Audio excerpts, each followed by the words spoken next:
Hey everybody, welcome back to the final chapter of Stories Untold. If you've been with me through the 3 previous chapters, thank you so much for watching. I really don't think we're going to be disappointed with what's to come. If you're brand new to the channel, please go and watch those 3 videos first, otherwise you really won't understand what's going on. So I will put a link at the top of the screen for the playlist. So just one last thing to say before I play. If you do enjoy the video, please hit the like button, and if you're not subscribed, please do so and turn on your notifications. Now let's get some answers. Oh, what does that say? Centripede, session 1 to 4, James Aition, Dr. Alexander, the last session. I'll never get sick of this intro.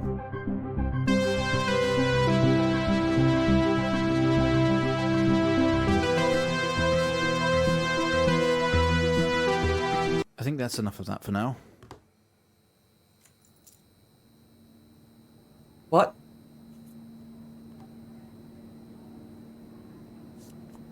You're quite fond of this show, aren't you? Show? We've been watching a TV show? What the fuck? Where am I?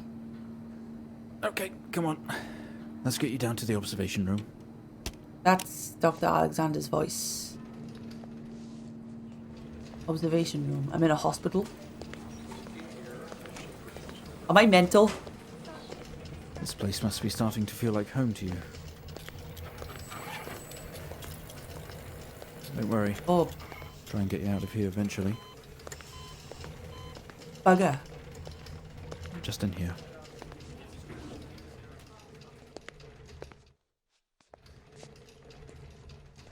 Am I being interrogated? Okay, are we through in the next room? Just relax and we'll get started in a moment. Started with what?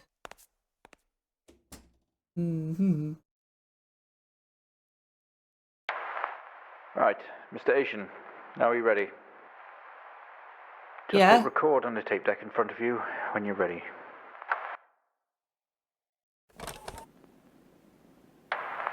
This is subject 12-19-86-23, new session entry.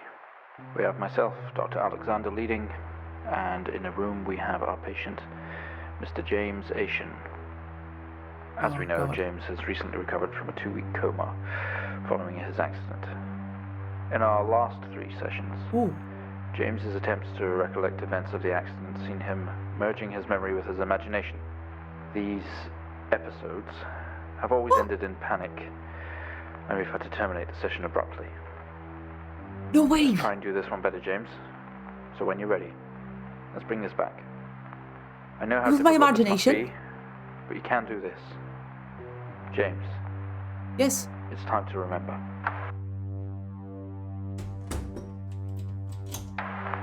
Your mind, You locked me in. it's like a conscious black box. Shit, not this Show again. you your memories. I've only just recovered from the last time.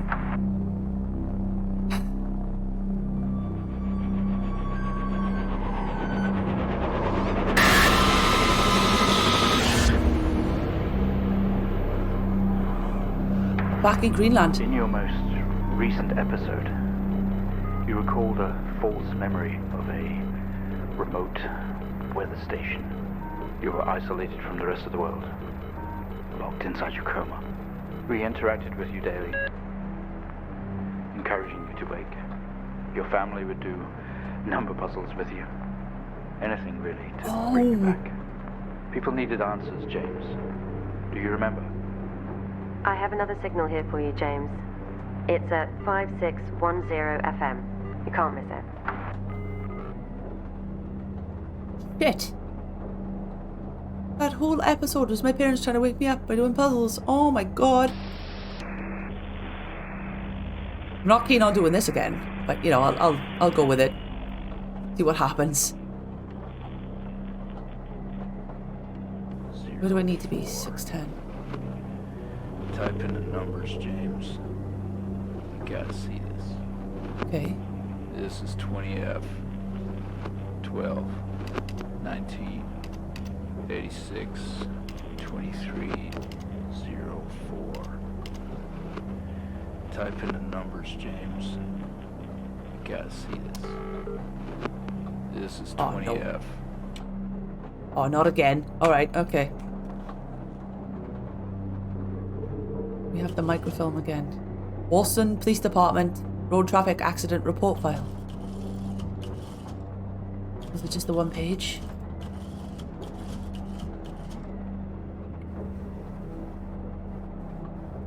Okay, let me just zoom all the way in.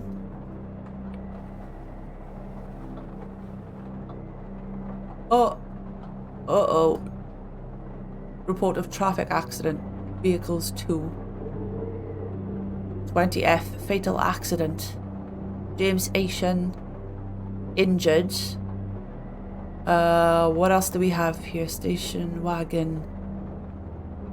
Passenger. Okay, that's crossed out. Driver's name, Charles Hennings. Deceased. Oh, balls. Sedan, blue. Let's see what this says. Okay. Accident description. Arrived on scene to discover 2 cars that had been involved in a near head-on collision. Mr. Aition was found lying down outside his vehicle with head injuries. An ambulance was immediately called. His passenger was trapped in the vehicle in critical condition from wounds sustained in the collision. The driver of the blue sedan, Mr. Henning, was found dead on arrival. It was noted that there was a strong smell of whiskey from the driver and an empty whiskey bottle on the passenger seat. Mr. Aition was questioned on scene. He described an oncoming blue sedan being clearly out of control, which he swerved to avoid. Mr. Aition's passenger was his sister. The driver of the blue sedan is an ex-police officer of 20 years. Balls! So what do we need? Line 1, line 2, line 3. There are things circled. Let me read them. What are they? 20F, fatal accident, empty whiskey, and out of control.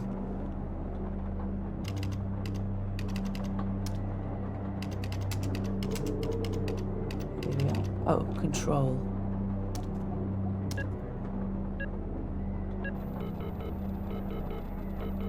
A lot easier than the last time I did it. Find the signal, James. Listen to the voices.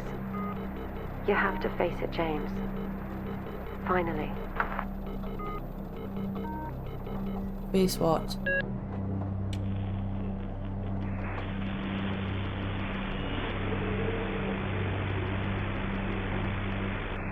It's not like him, at all. I've worked with Officer Hennings for 6 years and not once have we even talked about alcohol. Drunk driving. He was a father, a husband, he was fine. No way he caused this. It's him, Door slammed shut, this plunging into Haitian guy. darkness. He's got something to hide. Have I? Uh-oh. Where am I? Why am I in a box? Doesn't make any sense to you. No, you damn Skippy, it doesn't.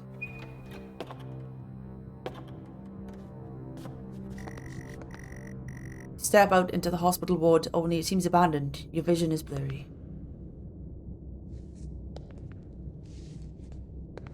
Here's my interrogation room.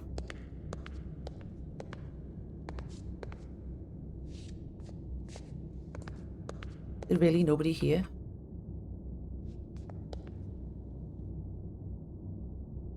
Oh! Look at these posters. Time to quit. Help is here. When I have a chat with your GPO nurse under stress, keep a healthy mind. Driving home. Don't have that 5th pint. First steps to recovery. After a traumatic accident. Oh my god. Tense up, someone else is here.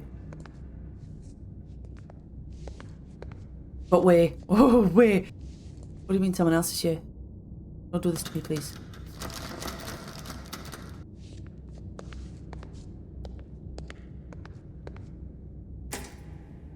I think it came from in here. Why is the bed overturned?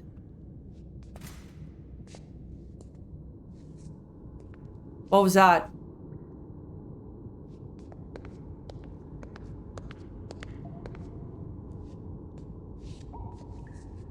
I can hear footsteps. They're not mine.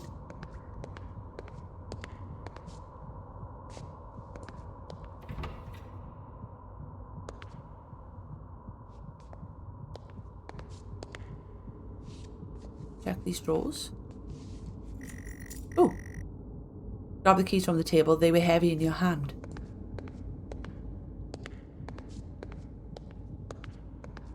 Steps in surgery. Coma ward. You spent most waking moments here. The only video they have, some horror compilation trash. No way!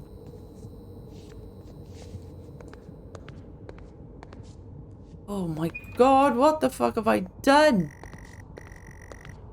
You only caught a glimpse of the room. Guess that's why there's no detail in here.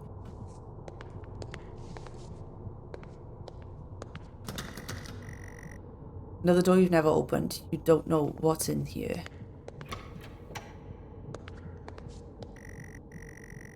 The waiting area is dark, but you feel a presence right behind you. No! No, no. Can I close the door? Let me close the door.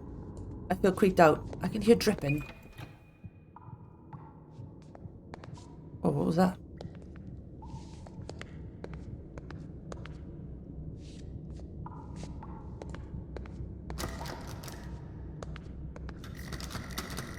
More locked doors, like you can't go somewhere you've never been. Someone breathes on your neck standing over you. Don't do that, please.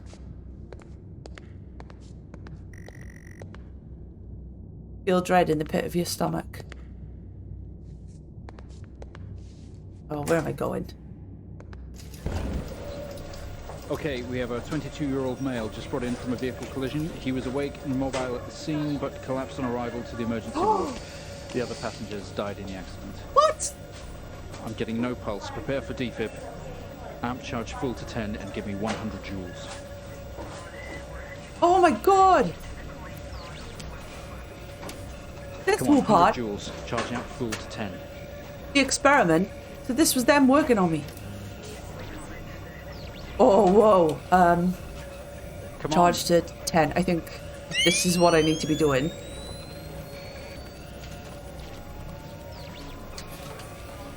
It's like I'm working on myself. This is weird.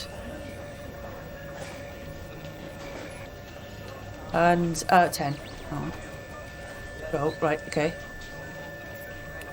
Clear. No reaction from first stage. Let's try higher. 200 joules. Keep the amp charge at 10. Okay, so this is slowly starting to make sense. 200 joules. Keep the charge at 10. Let's go. Okay, I'm trying. It's as fast as it'll go.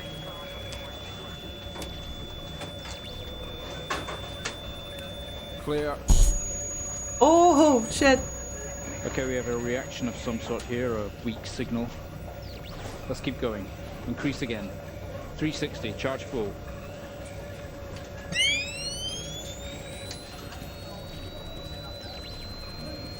Come on, 360, hurry. Insane.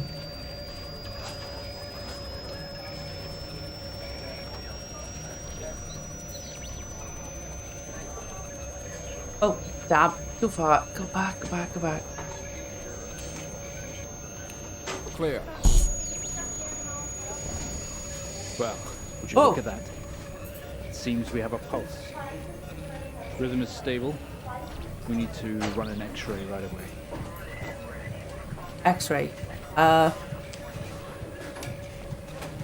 are I don't we have with any our instructions X-ray? this time. Let's get it going now, please. I don't think I need this machine. Do I need the laser? I can't remember. Hang on. Right. I think it's the CC86. Yes, it is. Looks like an intracerebral hemorrhage. We need to drain this now to relieve pressure. Prepare for trepanation. Preparation. Switch on a drill, please.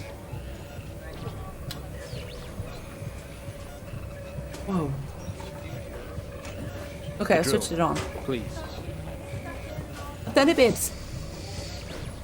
Well, maybe I need to put this back to where it was.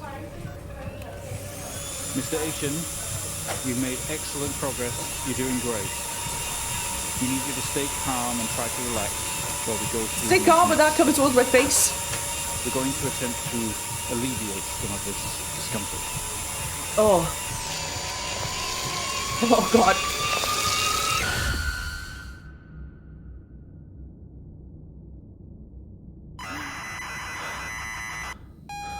I love how this is going backwards through each chapter, and now we're at the beginning again. The house abandoned.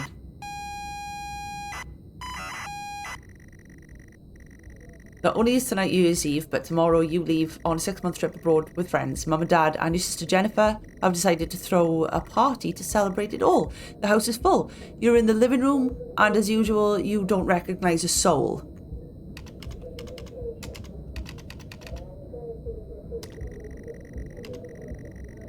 The room is full of chatty strangers, mostly friends of Mum and Dad. There is a door to the hall. Right. Let's go to the hall. You push through the crowd into the hallway. The hallway is as welcoming as ever, only this time the folks have put a really big banner up across the main wall. Half-finished drinks are abandoned on almost every horizontal surface.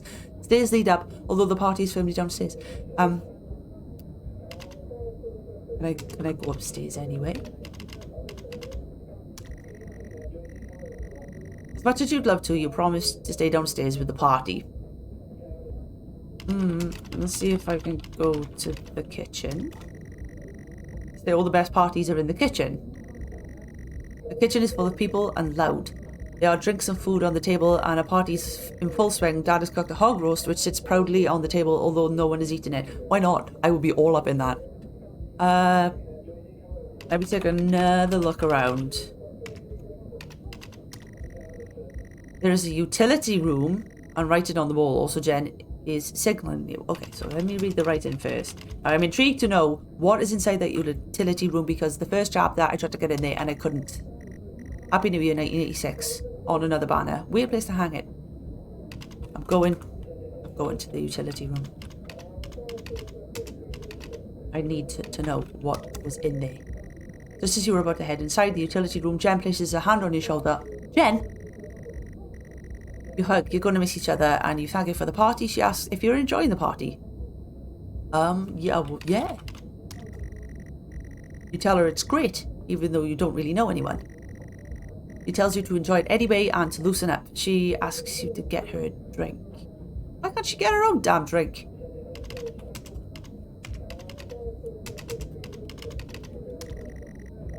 You pour Jen a drink and one for yourself too. There's never an awkward silence with Jennifer. She always has a question. She asks if you have everything sorted for the big trip. I think so, yes. You tell her yes, and that you've packed everything with plenty of room to spare. Another hug. Your family have really gone out of the way to make this trip happen for you. It might be what you need to get some perspective and maybe not fuck up so much. She's going to miss you, you're going to miss her, and she walks away. Jen has disappeared into the crowd. You're left standing, nodding and smiling at approving faces. There is so much to do for this move. Can't mess it up. But first, a drink.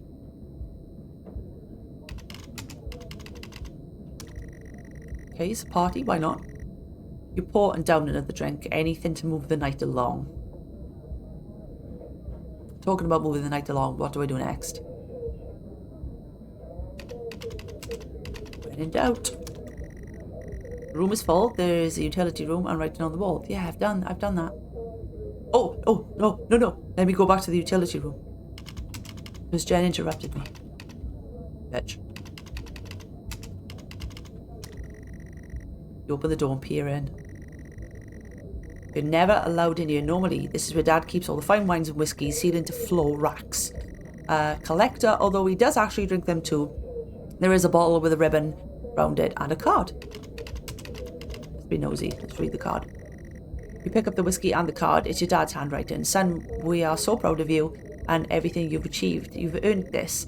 It's a bottle of 25-year-old double malt. You shouldn't really, but you have to try it. With your whiskey in hand, you take in the room about you. There must be hundreds, no thousands of pounds worth of drink in there. You really must thank your dad for the whiskey.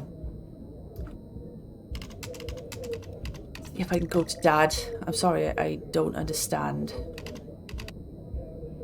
Look for Dad? No. Okay. Racks of fine wines. Oh, okay. I'm still in the utility room.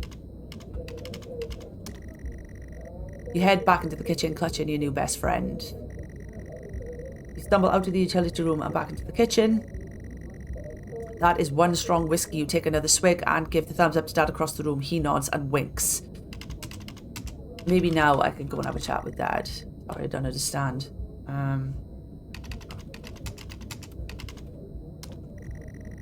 He tells you he's proud of you. So go easy tonight, early flight tomorrow. Let's go back to the hall, go back out to the hallway. A few bumps and laughs on the way through and you make it into the hall. You stop dead in your tracks. It's Jen, covered in blood. What? Why is she covered in blood? What has she done? She's staring straight at you, no one else notices. I don't know. Look at Jen again. Blood is dripping down her face. It's mixing with tears. Well, talk to her. Can she not talk? Speak to me. Oh, what's happening? Sorry, I don't understand. What do I do? Maybe she needs a hug.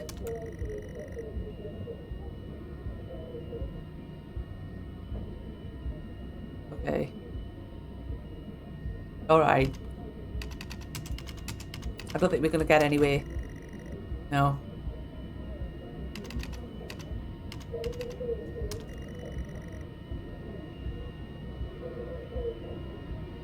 Is that Jen's face? Wait, I've seen that face before. The experiment during the flashbacks? I think it was the last one. That face popped up. Is that Jen?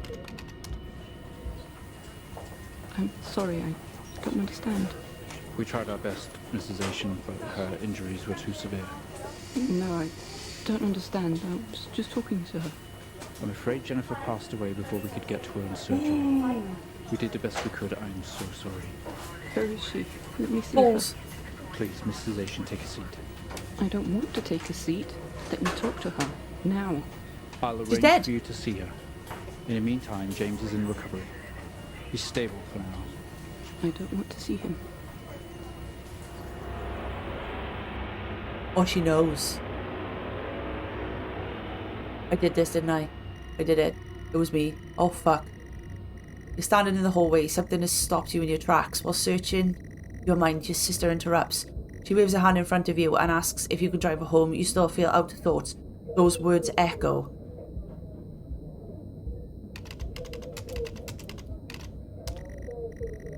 Yeah, we can talk in the car. Go get your keys. Oh, no.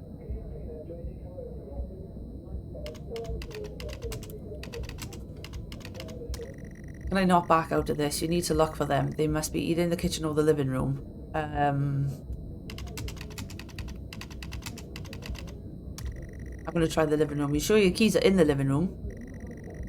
The living room has much more relaxed atmosphere compared to the kitchen. Various guests sat on the chairs having civilized conversations. There's a coffee table in the middle of the room.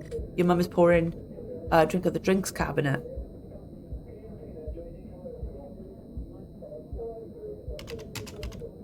Can I go speak to my mum? Maybe she can talk some sense into me. No.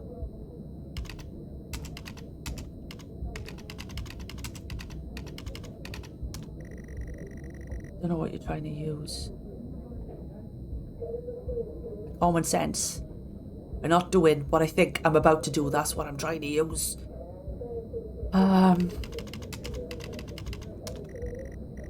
Coffee table, a drinks cabinet. One of the chairs is overflowing with jackets and coats. Maybe I left them on the coffee table.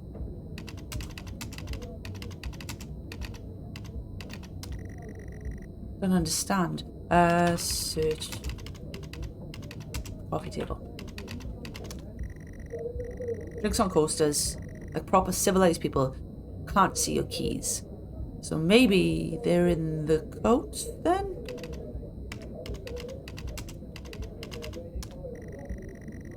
Search through all the jackets and coats until you find yours. Aha! Car keys in the pocket. You grab both. Can I not speak to my mum? I didn't even spell it right. No. Speak to mum. Tears immediately start to appear in her eyes. My son, off to America. She gives you a hug. Keys in hand, you head back into the hall. Jen thanks you for helping her out. She has work in the morning and no one else is in any fit state to drive. And I am. Really? You can handle it though. You know the road like the back of your hand, don't you? You're gonna say no. See what happens. Okay. Nice try. And yes. I'm sorry, I don't understand. Well, I'll speak to Jen. He thanks you for taking you home. Taking you home? Even if it is taking you ages to find your keys.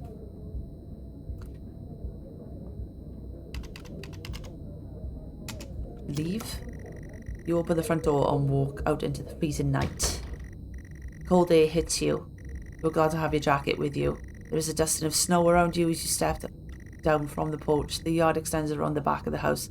The car sits at the front of the house. You fumble with your car handle, confused, until Jen tells you maybe you should use the key in your hand. Fumbling with the car keys, you eventually get the door open and climb inside. The car is freezing. As you fumble around with your seatbelt, your sister opens up the car glove box and hands you a note and a key that was inside. She tells you that it's for when you return. Got a funny feeling we've already read what's on that note before. The note is from your dad and reads, "Hi son, I hope you enjoy your break. You'll need to fire up the generator around the back to get the power and lights on. Also found something in the attic for you. It's in your room. Enjoy." Yeah. Car's freezing, both you and Jen have your seatbelts on and are ready to go. It's time to go. Start car. You try to turn on the ignition with sheer willpower despite holding the keys in your hand. Use keys then. It takes a number of attempts, but you eventually slot the key into the ignition. Start car. Turn the keys in the ignition and the car rolls to life. And drive. Car squeals but stays stationary. Jen suggests releasing the brake, giving you a wide-eyed stare.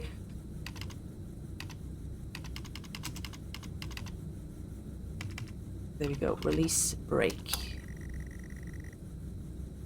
You very hesitantly release the handbrake. I don't want to do it. I know I shouldn't do it, but I'm doing it. You put the car into gear and pull out of the drive. I am driving very drunk on the road towards the town where your sister stays. Jen started dozing off as soon as the journey got going. It shouldn't take long. You come to a junction. Is it left or right? You can't remember. Right. Sorry, I don't understand. Oh, left? I'm sorry, I don't understand. Alright, turn left. You don't want to. But you would better ask Jen for directions. Ask Jen. She grunts and throws her arm to the left. It's left. Of course it's left. Oh.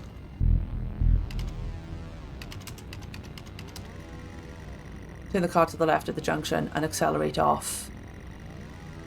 Confident that you're on the right road now, you loosen up and put your foot down on the accelerator. You feel powerful as the engine roars at your command. Jen sits up in the chair and clutches your arm. She asks you to slow down.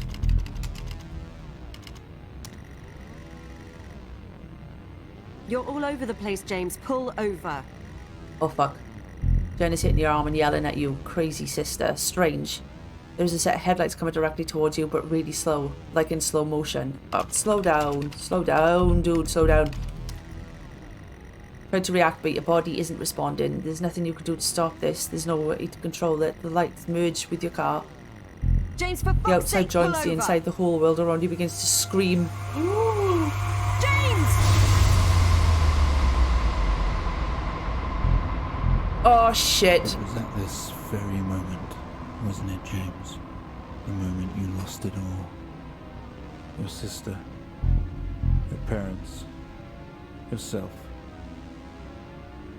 And then you made it worse. Go on. Show us what you did.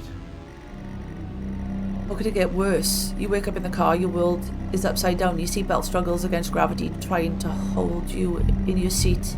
Oh, fuck. An impact into another car's torn a hole in the chassis, poison and fumes spill into the car from the engines. You're in grave danger, you need to get out of there. So this is reminiscent of the crash. We've got a hole in the car and the fumes are spilling in. Shit, okay, this is starting to make sense now.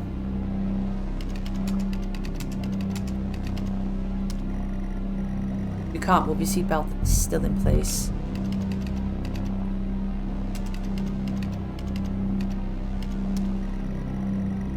You release yourself from the seat, gravity takes over, and you slump onto the roof of the car.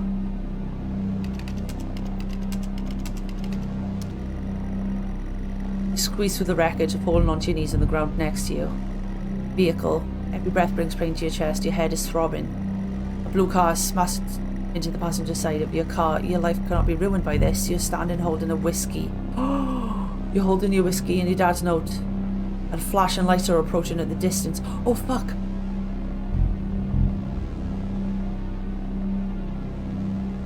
What do I do? I'm still holding the whiskey bottle in my hand even during the crash. I didn't drop that.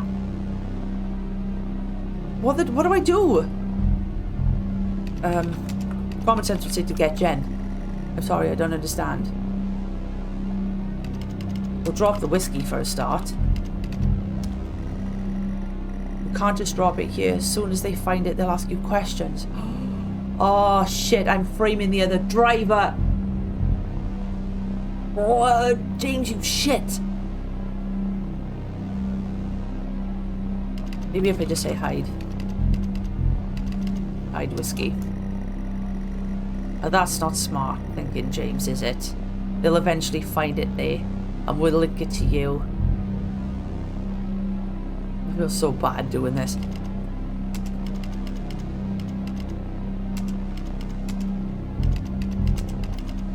I know that this is what it wants me to do. With the lights approaching closer, you begin to hear the shrill of their sirens. You simply cannot go to jail for this. You clean the bottle and remove your connection with the whiskey. You then deliberately spill the remainder of the bottle's contents onto the driver and toss the incriminating evidence onto the passenger seat. A circle of flashing lights around you illuminating the crash site in the darkness. Behind them an army of people all staring when a figure steps out, silhouette, and walks towards you. Try to talk, but you're not making any sense.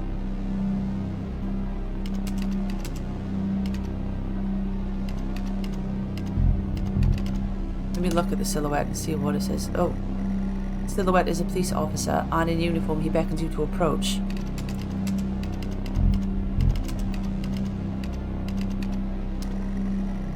You approach the man. The pulsating light around you gets dimmer and dimmer. While the pain in your head increases, you fall to the ground at his feet. I know you're tearing yourself apart over it, but no matter what you keep telling yourself, you have to listen to me. That accident, that poor man, me. You have to remember, it was all your fault. Whoa. I know what you did. How you left me there to protect yourself. Oh my god. Planting evidence on some poor man. You went headfirst into that officer and you wrecked all of our lives. Shit. And then you couldn't even take responsibility. Oh my god, it's dark. What do we did do? the right thing for you and no one else. Save It's yourself. following me. Only it was wrong, wasn't it? Yes, Okay, it was very wrong. And I'm don't Utterly follow me. consumed by it. Say it, James. I'm sorry.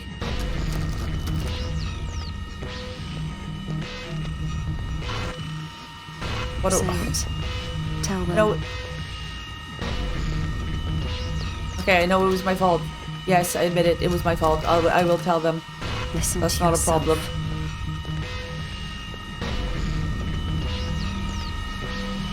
I just have to follow you. It has to end, James.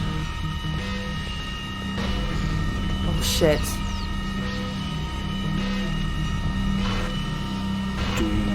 understand? Yes, I understand. All of your episodes were recorded on tape. This is the 4th. This episode you're having must come to an end. Oh my gosh. How do I end it? I don't know how to end it. Make it stop. You remember? Do I press this? Oh! Well, I think we've made progress today, Mr. Aition. I guess we should tell the police what you've told us. Although I don't suspect they'll take you anywhere. I think you'll be with us for quite some time. Come on, let's get you back to your shows. I'll see you tomorrow.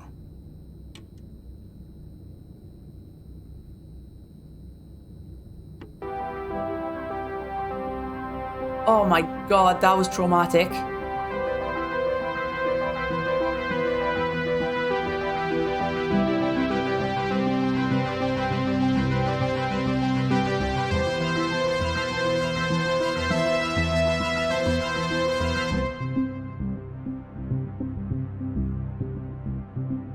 Wow, I never thought the final chapter was going to be that dramatic and that serious. But now we have our explanation. The 3 previous chapters were all about James coming to terms with what he's done and admitting that he was actually at fault. And the fact that he was that devious to try and hide the evidence on the police officer, my mind is blown. I can't praise this game enough. It's been fantastic from start to finish. And those 3 previous chapters, they did such a perfect job at subtly setting up the ending that we got. Please let me know in the comments what you thought about this. I would love to read your take on it. Thank you very much for watching, and until the next video, take care of yourselves, and I'll see you in the next one.